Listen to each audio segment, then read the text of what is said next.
Hi friends, my name is Tejasvi Surya and we are here to discuss why Modi in 2019. Friends, China today vetoed the proposal to declare Masood Azhar as a global terrorist. Soon after this news broke out, Congress President Rahul Gandhi tweeted calling Prime Minister Narendra Modi as a weak Prime Minister and made allegations that we are not strong enough against China. However, the question that all of us need to ask today to Mr. Rahul Gandhi and the Congress party, how did China even get a seat at the table at the UN Security Council? Let's flip back a few pages in our history books to understand how China was literally gifted rather, the seat at the UN Security Council by none other than Rahul Gandhi's great-grandfather, India's first Prime Minister, Jawaharlal Nehru. Let's read this letter written by none other than Pandit Nehru himself on August 2nd, 1955 to various chief ministers of India, explaining his action on why he gave up India's rightful claim to be a member of the UN Security Council and instead handed it over to China. Informally, suggestions have been made by the United States that China should be taken into the United Nations but not in the Security Council, and that India should take her place in the Security Council. We cannot, of course, accept this, as it means falling out with China, and it would be very unfair for a great country like China to be not in the Security Council.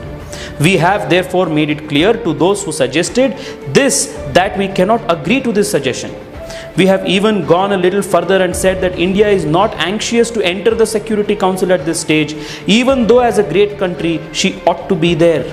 The first step to be taken is for China to take her rightful place, and then the question of India might be considered separately. Yes, this is exactly what Jawaharlal Nehru did.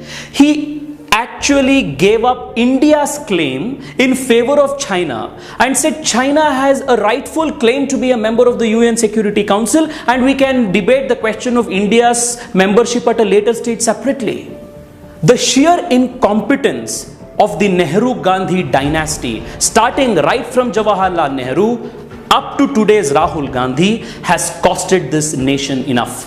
While the great-grandfather's decision of gifting the UN Security Council seat on a golden platter to China is still haunting the nation, the great-grandson still continues his romance and clandestine flirtations with China and Chinese envoys to the detriment of India's national security interests.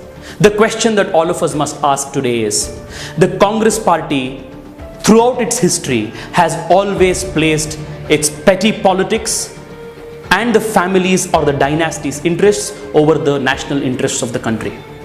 If today China is coming in the way of declaring Masood Azhar as a global terrorist, then we must remember that China got this power to block our proposal in the UN Security Council because Jawaharlal Nehru, for his own sake and because of his incompetence and myopic vision, gifted China this power to the detriment of India.